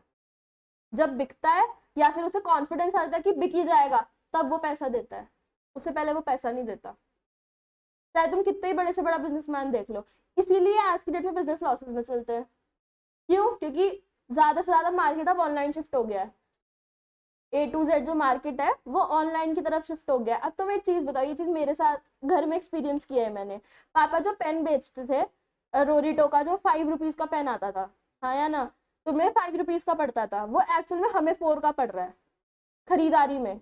यानी कि अगर पैकेट देखा जाए तो हमें 15 रुपीज का पैकेट पड़ रहा है वो, और वो 20 का बिकता है, यही होता है। और पर पीस 5 रुपीज का बिकता है, अब वो हमें ही 15 का पड़ रहा है, और ऑनलाइन वो 12 रुपीज का मिल रहा है, तो कस्टमर तो वहां जाएगा ना। ये होता है, क्योंकि हम तो नहीं बेच सकते वो 50, हम ज्यादातर 18 का बेच देंगे ना, बट हम 12 तो नहीं बेच सकते ना, हम 3 रुपए का लॉस थोड़ी झेल सकते हैं। ये हो रहा था मार्केट में। और अगर तुम देखो ना तो ऑनलाइन मार्केट में ये चीज आज भी हो रही है। तुम्हें जो कपड़ा यहाँ पे कहीं ना कहीं 1,000-2,000 का मिलेगा, मिंत्रा पे वो सेम कपड़ा तुम्हें 800-1,000 में मिल जाएगा। होता है नहीं होता? ये होता है। वहीं तुम जाओ, by one get one free के ऑफर चल रहे होते हैं कि सर्फ एक्सेल पे by one get one free, ये वो फलाना ढिमकाना, इसलिए मार्केट ढप होती जा रही है ऑफलाइन की। ये होता है सिनेरियो, स्पेशली स्टेशनरी, ग्रोसरीज, क्योंकि जेप्टो वगैरह इन लोगों ने ऑफर्स निकालने स्टार्ट कर दिए हैं अलग अलग। भाई इन्हें तो सस्ता मिल रहा है ना माल, जेप्टो कैश होता है। बीच में कितना चला था, 75 रुपीज का फ्री कैश चला था जेप्टो पे, है ना, 125 फ्री कैश, मतलब बहुत चला था। और जब ब्लिंकिट नया नया आया था तो ब्लिंकिट पे भी ऑफर्स बहुत चले थे, बल्कि ब्लिंकिट पे डिलीवरी चार्जेस ज्यादा लगते हैं कम्पेयर टू जेप्टो। जेप्टो पे बहुत कम लगते हैं, मतलब लगते हैं बट कम लगते हैं, वो सर्विस में इंक्लूड कर लेते हैं वो सब अपना। हाँ ये होता है। तो इस वजह से सारा ऑनलाइन जो ऑफलाइन मार्केट है वो डप होता जा रहा है धीरे धीरे। स्टेशनरी हो गया, ग्रोसरीज हो गया, गिफ्टिंग आइटम्स हो गई। गिफ्टिंग आइटम्स ऑफलाइन कितनी महंगी मिलती है, ऑनलाइन वो सेम आइटम तुम्हें 100-150 रुपए में मिल जाती है। लेकिन क्वालिटी कोई जज नहीं करता, क्वालिटी कोई जज नहीं कर रहा होता वहां पे। अच्छा तुम एक बात बताओ, वो पेन खराब निकला तो फिर बदल सकते हो? दुकानदार को तो तुम मुंह पे रपट मार के आओगे, चल नहीं रहा अंकल दूसरा दे दो। अंकल का क्या, अंकल का तो लॉस है, हाँ या ना। लेकिन क्या ऑनलाइन वापस कर सकते हो उस पेन को? वो आएंगे भी नहीं लेने तुम्हारा पेन, 20 रुपए का पेन लेने आएंगे वो तुम्हारा? कतई नहीं आएंगे। लेकिन ये चीजें कोई नहीं समझता, कौन क्या देखता है, पैसे देखते हैं सब। ये होता है सिनेरियो। और जो क्रेडिट की बात करो, रिस्क टेकिंग के बिना अगर तुम रिस्क टेकिंग नहीं करोगे, बिजनेस चलेगा ही नहीं। क्योंकि एक ना एक पॉइंट पे आके तुम्हारी लागत खत्म होगी ही होगी, और वहां पे तुम्हें क्रेडिट उठाना ही उठाना पड़ेगा। ये सबके लिए, तुम तो स्टार्टअप करना चाहते थे, ये चीजें होती हैं। Risk taking is must in business. अगर तुम ये सोच के बैठे हो ना कि मैं लगा दूंगा और पैसे वापस नहीं आए तो, लागत ही पूरी नहीं हुई तो, प्रॉफिट नहीं हुआ तो, एंटरप्रेन्योर्स लॉसेस में चलते हैं स्टार्टिंग में 5-6 साल। शार्क टैंक में देखा होगा तो तुम लोगों ने कि 5-6 साल का जो स्टार्टिंग फेस होता है ना एक बिजनेस का, वो लॉसेस में ही चलता है। क्यों? क्योंकि उस टाइम पे कस्टमर बेस बनाना जरूरी होता है। देखा है शार्क टैंक में ये चीज तो देखी होगी, लॉसेस के बिजनेस आते हैं, शार्क्स तब भी इन्वेस्ट करते हैं। क्यों? क्योंकि उन्हें दिख रहा है कि पोटेंशियल है, आगे जाके प्रॉफिट मेकिंग होंगी, हाँ या ना। ये फायदे होते हैं। ठीक है, तो यानी कि अगर तुम्हें बिजनेस करना है आगे जाके, क्योंकि बहुत लोग होते हैं कि सीए बनने के बाद अपना स्टार्टअप खोलेंगे, एंटरप्रेन्योर बनेंगे, कुछ नया करेंगे। होता है जज्बा, होता है, सच में होता है, मना नहीं कर रही मैं, याशिका में है भी वो, और क्या पता वो करेगी भी। बट बात होती है कि तुम्हें उनकी थोड़ा नॉलेज होनी चाहिए। अगर तुम, ये चीज भैया बहुत बार बोलते हैं, अगर तुम 12th करके एक बिजनेस पे बैठे हो ना, तुम्हें कुछ नहीं पता होता, कुछ नहीं पता होता। भाई बहुत बच्चे होते हैं जिनका फैमिली बिजनेस सेटअप होता है, और वो 12th पूरी करके अपना बिजनेस पे बैठ जाते हैं और डिग्री खरीद लेते हैं। होता है नहीं होता? तुम्हारे भी दोस्त होंगे, एक दो दोस्त तो ऐसे होते ही होते हैं, है ना। मेरे भी हैं, मना नहीं कर रही, होते हैं ऐसे एक दो दोस्त, सबके होते हैं, मेरे तो बहुत है। तो वो बिजनेस कभी तुम ग्रो नहीं कर पाओगे, जहां है वहीं रह जाओगे। बट अगर ग्रो करना है तो तुम्हें नॉलेज होनी चाहिए, एजुकेशन होनी चाहिए तुम्हारे पास, तभी तुम ग्रो कर सकते हो। अगर तुम एक एमबीए बिजनेसमैन को देखो या एक सीए बिजनेसमैन को देखो, और तुम एक नॉर्मल 12th पास बिजनेसमैन को देखो, जमीन आसमान का फर्क होता है उसकी अर्निंग्स में भी, और उसकी एजुकेशन में भी, और उसके बोलने के तरीके में भी। क्योंकि तुम लोग इतने लोगों से इंटरेक्ट कर लोगे ना अपनी पूरी सीए की जर्नी में या फिर पूरी ग्रेजुएशन की जर्नी में, कि तुम्हें अपने आप बात करना आ जाएगा। जिनकी इंग्लिश भी वीक होती है ना, उन्हें इंग्लिश भी आ जाती है। ये हकीकत की बात है, नहीं सीरियस की बात है, ये मजाक नहीं है। तुम्हें क्या लगता है जो मैं इतनी फ्लुएंटली अगर इंग्लिश में बोल पाती हूँ कभी कभार, ऐसा नहीं कि मैं परमानेंटली इंग्लिश बोलती हूँ, मैं इंग्लिश में बोलती हूँ, ठीक है। बट द थिंग इज कि अगर मैं इतनी भी इंग्लिश बोल पा रही हूँ ना, वो सिर्फ इसलिए क्योंकि मैं इतने लोगों से इंटरेक्ट करती हूँ। अब अगर तुम 10 जनों से इंटरेक्ट करोगे, तुम्हें पता चलेगा कि वो बंदा कैसे बोल रहा है, सामने वाला कैसे बोल रहा है, कैसे रिएक्ट कर रहा है, तुम उसके अकॉर्डिंग रिएक्ट करने की कोशिश करते हो। बट अगर तुमने सोच ही रखी है कि मैं कतई नहीं करूंगा, तो फिर तो कुछ हो ही नहीं सकता। क्योंकि अगर तुम कॉन्फ्रेंसेस में भी जाओगे, तुम कहीं पे भी जाओगे, तो देखो तुम्हें जितना, तुम अगर ऐसे भोंदूराम बन के बैठे रहोगे वहां पे और बस बैठ के खा पी के और आ जाओगे, कोई फायदा नहीं है ऐसी कॉन्फ्रेंस में जाने का। सबके लिए है। अगर नेक्स्ट में इंटरनेशनल कॉन्फ्रेंस होते हुए मैं तुम लोग को लेके भी जाते हो, तुम वहां पे ऐसे बैठने के लिए जाओगे ना, तो कोई फायदा नहीं है। वहां पे अपने सीनियर्स से बात करो, जो वहां पे टीचर्स आए उनसे अपने डाउट्स पूछो, ये चीजें करनी होती है वहां पे, ताकि तुम्हें एक बेस मिल जाए, तुम्हें नंबर शेयर हो जाए। मैंने वहां पे इतने लोगों से नंबर्स एक्सचेंज किए थे अपने। क्यों? अब एक नंबर है मेरे पास कि वो बंदा बिग 4 में जॉब कर रहा है, क्लियर है। अगर मेरे को जरूरत पड़ेगी बिग 4 में जाने की, तो वो बंदा कहीं ना कहीं मेरे काम आ सकता है। ऐसे वहां पे कॉन्टैक्ट्स बनाने होते हैं। कोई बड़ी कंपनी का बंदा है, या कोई इधर का बंदा है, कोई इधर का कंपनी है। मैंने बिग 4 की डायरेक्ट, जो तुम्हारी वो है ग्रैंड थॉर्नटन है, उसका जीटी जो कंपनी है तुम्हारी, सुना होगा नाम, बिग 4 में आती है, तो बिग 5 में आ गई है, वो 5th नंबर पे है। तो अगर तुमने नाम सुना हो, उसके डायरेक्टर आए थे वहां पे, ईवे क्या आए थे, मतलब ईडब्ल्यू क्या आए थे, या फिर उसके आए थे, जीटी क्या आए थे, उन्होंने में से किसी एक क्या आए थे, और मैंने डायरेक्टर का नंबर ले रखा है अपने पास। क्यों? क्योंकि पता आगे जाके काम आएगा, कहीं ना कहीं तो आ ही जाएगा। ये होता है फायदा। सीनियर से इंटरेक्ट करो, जो आर्टिकलशिप कर रहे हैं या फिर जो जॉब कर रहे हैं, क्योंकि वहां सीए भी आएंगे और परस्यूइंग सीए भी आएंगे। तो जिन जिनके नंबर तुम एक्सचेंज कर सकते हो ना, अपना फायदे में रहते हो। नॉलेज इतनी मिलती है, अच्छा नॉलेज मिलती है वहां पे। मैं बता रही हूँ ये चीज बार बार, और मैं रिमाइंड करती रहूंगी। मैं हूँ ढीठ थोड़ी इस मामले में। मैं जब तक तुम लोग बिल्कुल आ नहीं जाओगे ना पाथ पे, मैं बोलती रहूंगी, चाहे तुम्हें फर्क पड़े ना पड़े।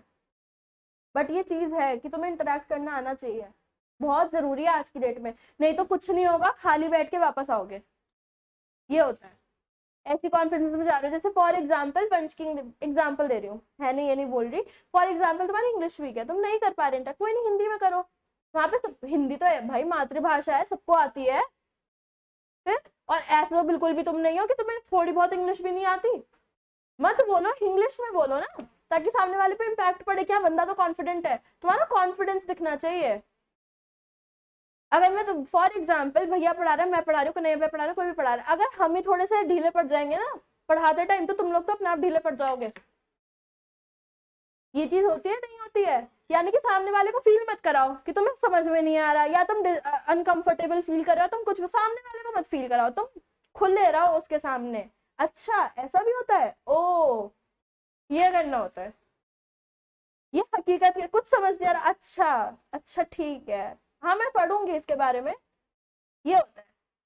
चीजें अडेप्ट करने की कोशिश करो कि अच्छा अब उसने कोई नया वर्ड बोला, मैं क्या करती हूँ, मेरे अंदर ये है चुल, कोई नया वर्ड बोला मुझे समझ नहीं आया, मैं उसको तुरंत गूगल मार देती हूँ कि अच्छा इसका मतलब ये होता है, अच्छा अब इसे मैं भी अपनी कॉन्वर्सेशन में यूज करूंगी। ये जज्बा होना चाहिए। कोई वर्ड यूज ऐसा कर रहा है तुम्हें समझ नहीं आ रहा, और अपने साथ जहां पे भी जाओ, एग्जाम्पल कोई कोई यहाँ पे भी भैया किसी को बुलाते रहते हैं सीनियर्स वगैरह को, अपने साथ एक डायरी जरूर रख के रखो, अच्छी मतलब ऐसे 100 पेजेस की या 50 पेजेस की डायरीज आती है छोटी छोटी अलग अलग कवर्स की। मेरी आदत है मैं हमेशा जहां भी जाती हूँ अपनी डायरी लेके चलती हूँ, कोई भी चीज मुझे लग रहा है मैं लिख लेती हूँ।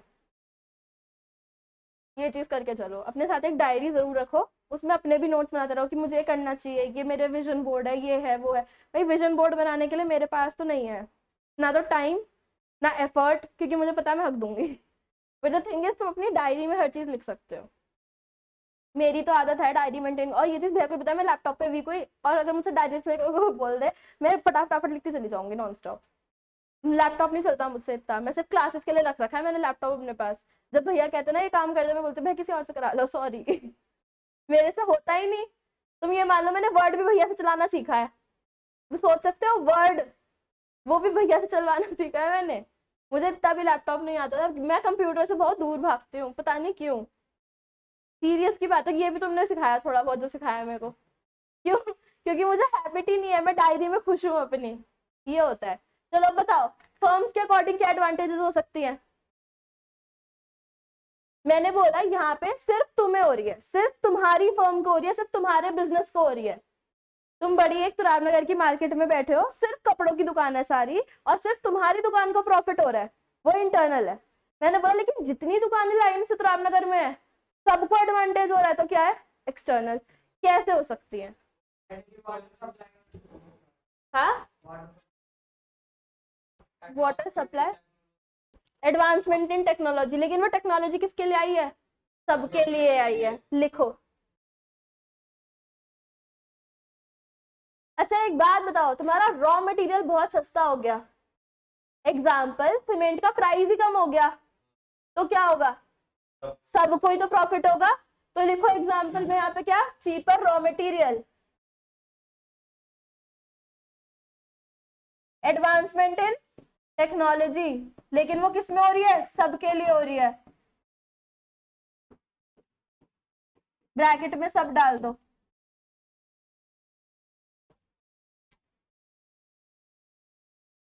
तुम्हारी स्किल्ड लेबर डेवलप हो रही है, यानी कि अगर तुम आज की डेट में देखो, क्या तुम्हें जनरली जो रद्दड़ लेबर है वो दिखती है इतनी इतनी जितनी पहले दिखती थी? नहीं दिखती। क्यों? क्योंकि अगर अब देखा जाए तो लेबर का बच्चा भी अपने बच्चे को पढ़ाता है, हाँ या ना? आगे ज्यादा से ज्यादा, और तुमने देखा होगा कि अगर तुम्हारे गवर्नमेंट एग्जाम्स होते हैं ना तो वो ऐसे ही बच्चे क्लियर कर पाते हैं इजीली, हम जैसे नहीं कर पाते। क्यों? क्योंकि जनरल का कोटा मार देता है, उन्हें ओबीसी का कोटा मिल जाता है, एससी एसटी का कोटा मिल जाता है, और उनके टॉप कर जाते हैं वो लोग। अगर तुम देखा जाए तो हमसे ज्यादा एजुकेटेड आज के टाइम पे वो लोग हैं। इंटरव्यूज अगर तुम देखा है कभी तुम लोगों ने? यूपीएससी के इंटरव्यूज होते हैं, आईएएस के इंटरव्यूज होते हैं, देखते हो? मैं तो फ्री टाइम में बहुत देखती हूँ, बड़े मजा आता है मेरे को देखने में कि कैसे कैसे क्वेश्चंस पूछा, वो कितने कॉन्फिडेंट होकर आंसर्स देते हैं। भाई बहुत कॉन्फिडेंस होता है।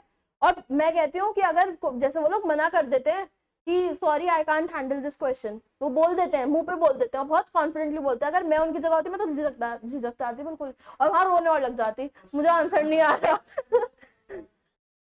बहुत खतरनाक पूछते हैं वो। अगर तुमने बोल दी ना कि मैं इस एरिया की हूँ, तुम्हें उस एरिया का सब कुछ पता होना चाहिए, A to Z।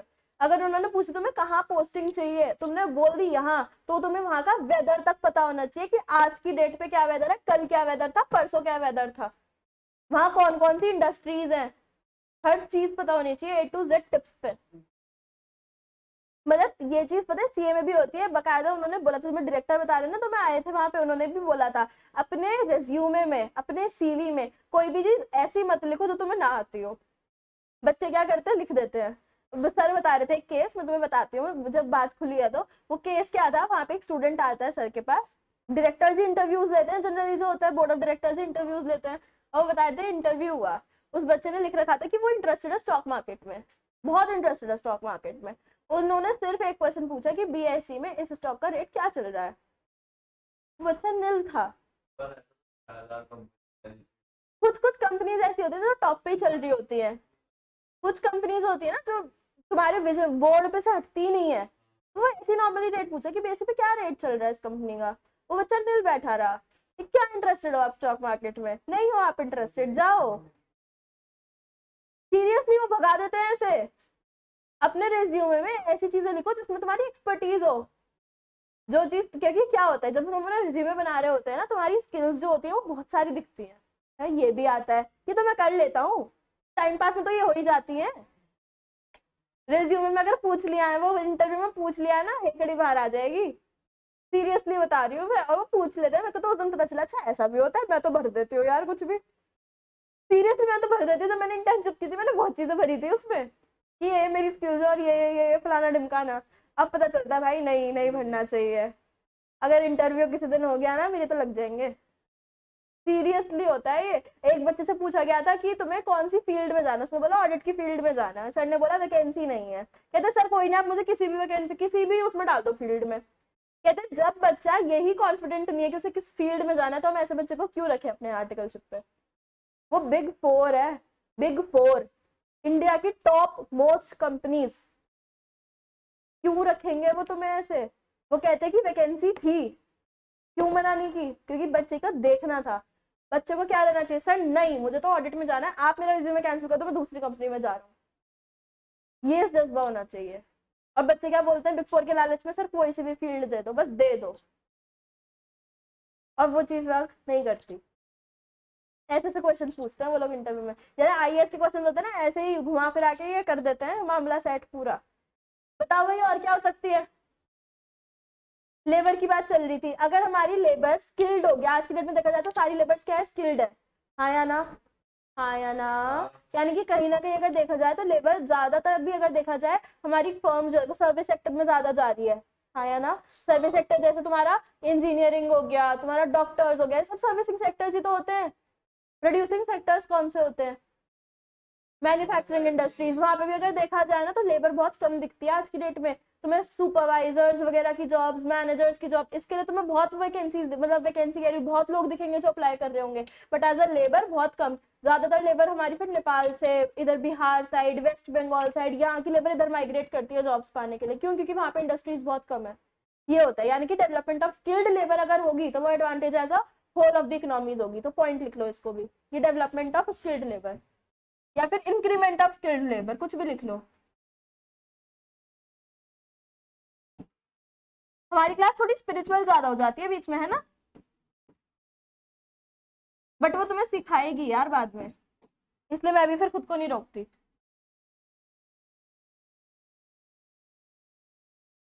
बताओ और क्या हो सकता है, चलाओ थोड़ा सा दिमाग, एज अ होल कैसे हमारी इंडस्ट्री बेनिफिट कर सकती है।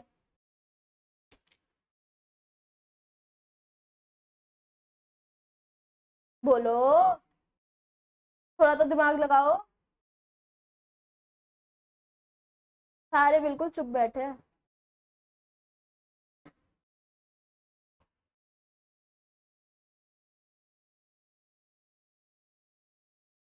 क्या हो गया, बताओ क्या हो सकता है और पॉइंट। डिमांड बढ़ रही है, तुम डिमांड का चैप्टर घुसाने लग गए इसमें। Taste and preference demand, but नहीं, ये नहीं होता। एक्सपोर्ट ज्यादा, यानी कि बेटर ट्रांसपोर्टेशन फैसिलिटीज, ये लिख सकते हो तुम, लिखो। ट्रांसपोर्टेशन फैसिलिटीज यानी कि फॉर एग्जांपल तुम्हारा ट्रांसपोर्ट, जैसे ट्रांसपोर्ट्स होते हैं ना जहाँ पे तुम्हें बिजनेस अपने माल को पहुंचाना होता है और वो लोग आगे पहुंचाते हैं, होता है या नहीं होता बिजनेस में, देखिए ये चीजें, हाँ या ना। यानी कि अगर वो ट्रांसपोर्ट तुम्हारी मार्केट में ही खुल गया, फॉर एग्जांपल किराना मंडी, अगर किराना मंडी को देखिए दुकानें भी वही हैं और ट्रांसपोर्ट्स भी वहाँ पे बहुत सारे हैं, तो ट्रक लोड होके जाते हैं आगे, देखा है नहीं देखा, वहाँ पे कितने ट्रक्स लोड होते रहते हैं, रिक्शा वगैरह लोड होती हुई जाती है, वो ट्रांसपोर्टेशन का ही काम है। यानी कि अगर तुम्हारी मार्केट के अंदर ही ट्रांसपोर्टेशन खुल गया, फॉर एग्जाम्पल ये तुम्हारा तुराब नगर है और यहीं कहीं तुम्हारा ट्रांसपोर्टेशन का भी खुल गया, तो तुम्हारा इजी तो होगा। और वो ईज सिर्फ तुम्हारे लिए तो नहीं है, किसके लिए, सबके लिए वो ईज है। क्लियर हो गया ये पॉइंट।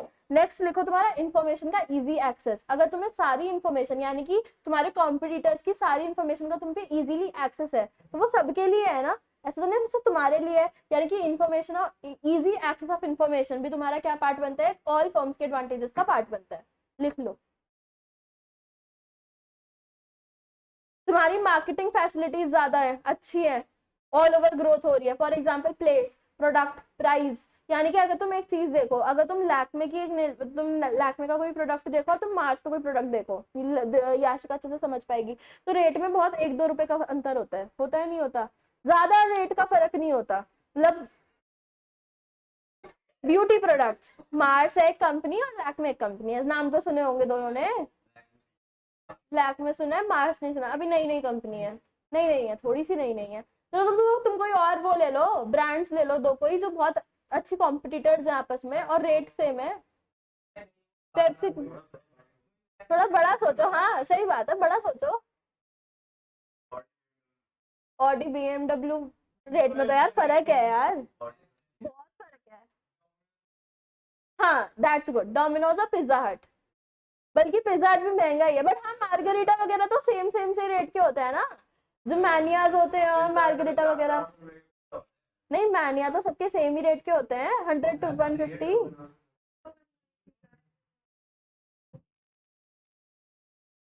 ये एग्जांपल लेते थे, सही चल रहे थे हम मार्स पे और लैक्मे पे, ठीक है। ये ब्यूटी प्रोडक्ट्स है। चॉकलेट,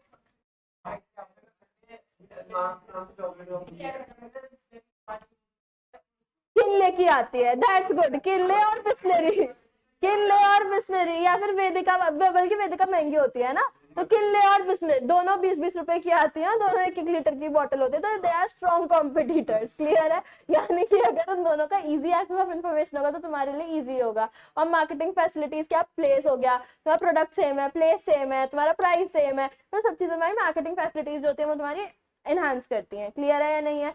एक लास्ट पॉइंट है, that is growth of ancillary labour, ये अभी मैं समझाऊंगी।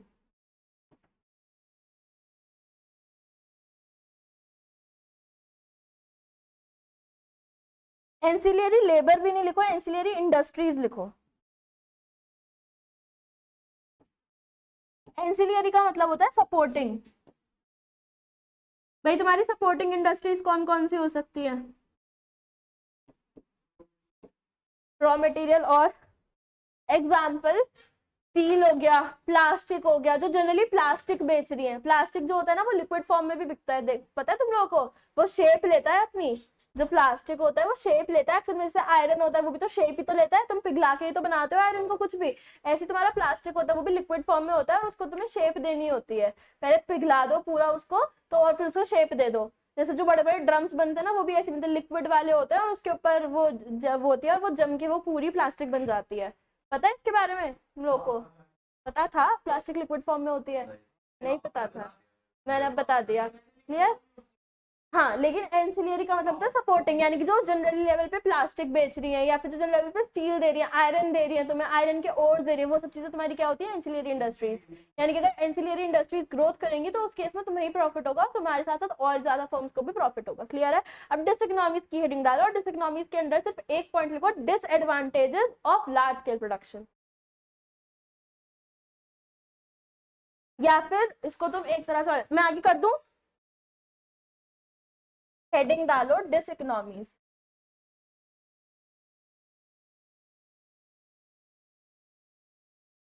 और यहाँ पे जब तुम लिखोगे ना तो यहाँ पे तुम लिखोगे डिसएडवांटेजेस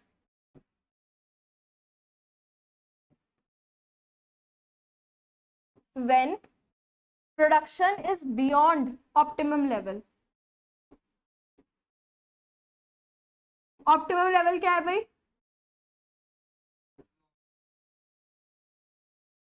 यानी कि एक तरह से मैं बोलूं तो शटडाउन पॉइंट से पहले पहले, यार शटडाउन पॉइंट के बाद, शटडाउन पॉइंट तो हो गया बिजनेस से बंद करना, बट एक जैसे हम बोल सकते हैं कि कॉस्ट ज्यादा होने लग गई है तुम्हारी, वो आउटपुट बढ़ रहा है बट कॉस्ट भी बढ़ रही है, उस केस में क्या है? डिसइकोनॉमीज कह सकते हैं, वो प्राइस से लिंक है। शटडाउन पॉइंट इज प्राइस से लिंक, प्राइस हो गया वहां पे, बट तुम्हारी कॉस्ट बढ़ रही है, कॉस्ट यानी कि तुम्हारा प्रॉफिट कम हो रहा है। यहाँ पे तुम वो वाला पॉइंट ले सकते हो कि जो तुम्हारा डिक्रीजिंग रिटर्न्स टू स्केल है, वहां पे तुम्हारा प्रोडक्शन तो जीरो नहीं हो रहा ना, बट तुम्हारा कॉस्ट बढ़ रही है देखा जाए तो, यानी कि प्रॉफिट कम हो रहा है। तो यहाँ पे तुम्हें ये चीजें लिखनी है, तो ये चीज लिख लो कि जो तुम्हारा क्यू है वो तो क्या हो रहा है? बढ़ रहा है, लेकिन जो तुम्हारा क्या है बताओ भाई, कॉस्ट क्या है? वो तुम्हारी बढ़ रही है, यानी कि कौन सा वाला फैक्टर है? डिक्रीजिंग रिटर्न्स टू स्केल या फैक्टर स्केल।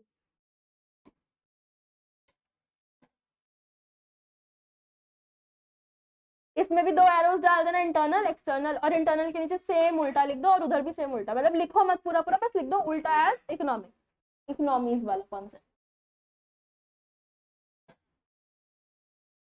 क्लियर है सबको भाई? चैप्टर खत्म हो गया हमारा आज, ये थर्ड,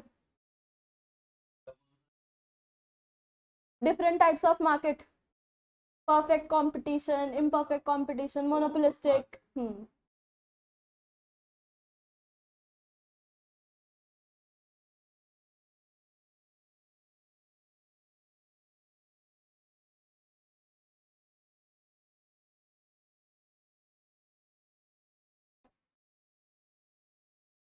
रिवीजन भी कर ले हाथ वाथ क्या? जितने भैया नहीं आ रहे एमसीक्यू आज नहीं, पहले रिवीजन।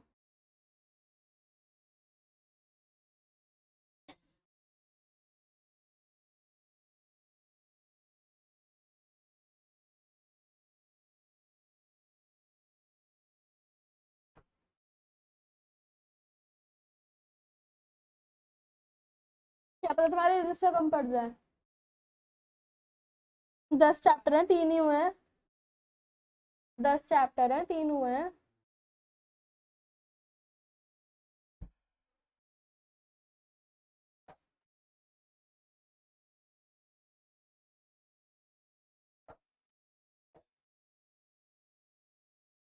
कर दे फिर, रिकॉर्डिंग बंद या करना है रिवीजन? प्रोडक्शन तक का तो हो चुका है, कॉस्ट कॉस्ट का तो रिवीजन करना है।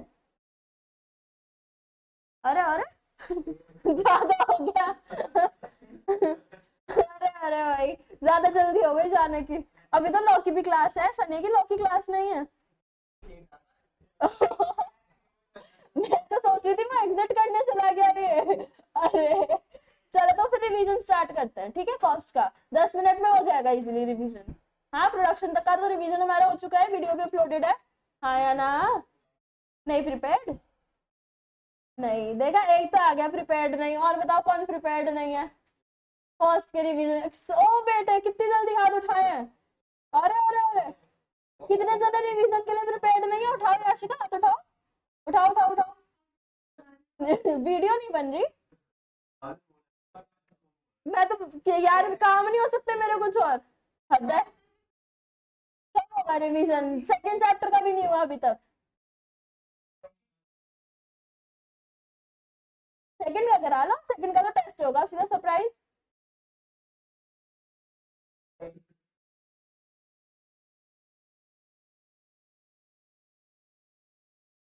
चलो ठीक है, फिर हम रिवीजन नेक्स्ट क्लास में करते हैं, ठीक है? समझ में आया सबको? हाँ या ना? कॉस्ट का चैप्टर कंप्लीट हो गया, नेक्स्ट क्लास में हम पहले एमसीक्यूज करेंगे। हाँ